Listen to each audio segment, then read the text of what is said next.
Ora, boa tarde. Hoje venho conversar com vocês sobre o dia de São Pedro, que se comemora hoje no dia 29 de junho, já que é o dia do seu falecimento no ano de 67. E vocês devem se recordar, ele foi crucificado, segundo a lenda, de cabeça para baixo pelo fato de não se achar digno de ser crucificado ou martirizado da mesma forma como o seu mestre. Então ele pede para ser crucificado, e isso fica inclusive retratado muito bem num quadro famoso do Caravaggio na igreja de Santa Maria del Popolo, em Roma.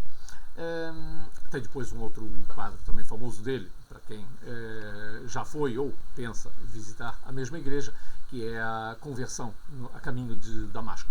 Bom, mas este é o segundo santo, o segundo discípulo de Cristo enterrado na Europa. Ou seja, só existem 2 discípulos de Cristo oficialmente sepultados na Europa. São Pedro, em Roma, e, como vocês sabem, Santiago, já temos falado disso, em Compostela. Bom, hoje vamos falar um pouquinho rápido sobre a geografia do santo, ou seja, sobre a história do santo, a biografia do santo, e vocês devem se recordar quem era São Pedro. Ele começa por ser Simão, só depois passa a Pedro, porque Cristo o renomeia como Petrus, que significa exatamente rocha, e diz que é sobre essa rocha que vai erguer a sua igreja. Ele é, antes de encontrar Cristo, ele é um empresário de pesca. Ele tem vários barcos, uma frota grande, tinha inclusive sócios, né? Em Cafarnaum. Tinha um sócio que era Tiago, outro João, ambos discípulos depois de Cristo também. Tinha um irmão que era André, e portanto fazia a sua vida à volta do tema da pesca. Cristo um dia, quando o encontra, pede para embarcar num dos seus barcos e se afastar um pouquinho da margem para poder falar melhor para as multidões. Ele assim faz, e depois, sabendo que São Pedro, ou Simão ainda, tinha tido uma má sorte durante a noite, porque andaram tentando pescar a noite inteira e não tinham tido sucesso, ele manda jogar, afasta o barco mais um pouco e manda jogar as redes.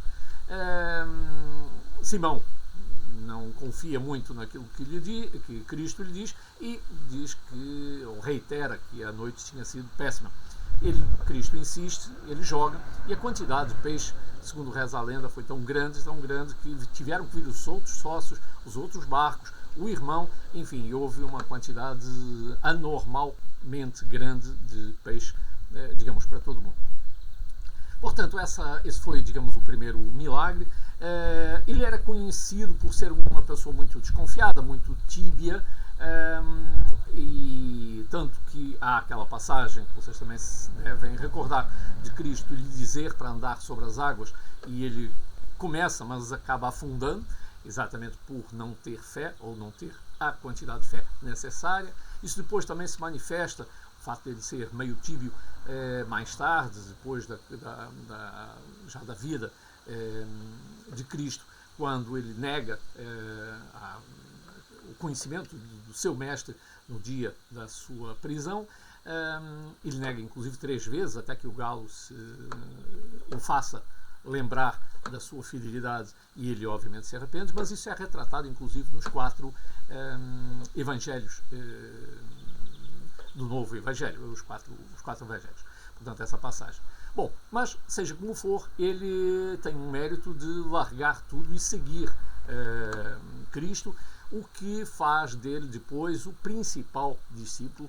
E no dia de Pentecostes, quando todos os discípulos, os 12 discípulos, os 11 discípulos são mandados pelo mundo fora para pregar a mensagem, passam de discípulos a apóstolos.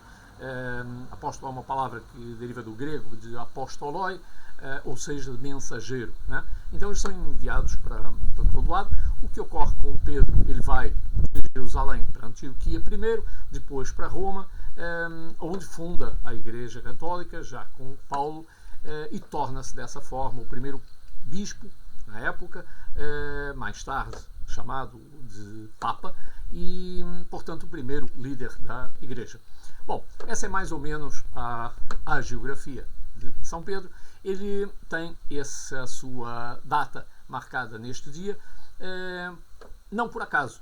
Ou seja, tudo isto tem a ver, já falamos das duas intervenções anteriores, tanto Santo Antônio quanto São João, com o solstício do verão no hemisfério norte, que agora é dia 21 de junho, ou seja, foi há pouco tempo, mas o fato de se comemorarem esses três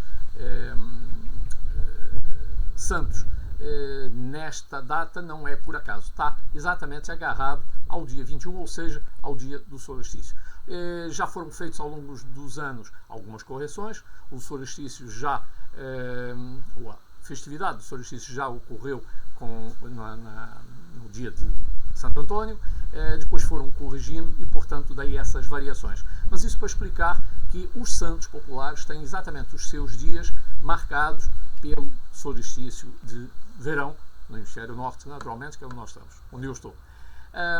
E, portanto, essa data, o que é que ela tem de importante? Vocês devem se recordar que eu já expliquei que foi uma cristianização das festas pagãs que havia naquela época e depois durante toda a Idade Média. Essas festividades pagãs porque era aquilo que as pessoas da cidade falavam sobre o Pagos, que era o campo. Então, as festividades que os camponeses comemoravam eram apelidadas pelas pessoas da cidade como festas pagãs, pelo fato do campo ser o Pagos. Bom, portanto, quando a Igreja Católica tentou afastar, digamos, esses deuses, esse politeísmo típico das sociedades pagãs, não conseguiu.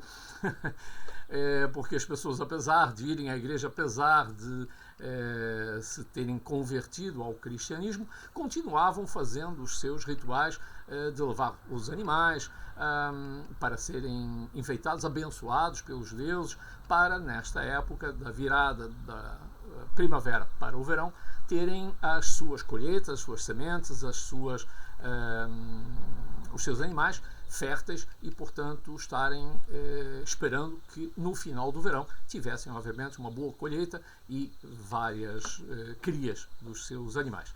E, portanto, essa resistência do povo acabou fazendo com que a Igreja Católica mudasse de estratégia e, já que não consegue vencer essas tradições tão arraigadas nas pessoas, acabou incorporando no seu calendário litúrgico, debaixo de santos diversos, as festividades, com alguns ajustes em termos de calendário, mas acabou incorporando, cristianizando essas tradições.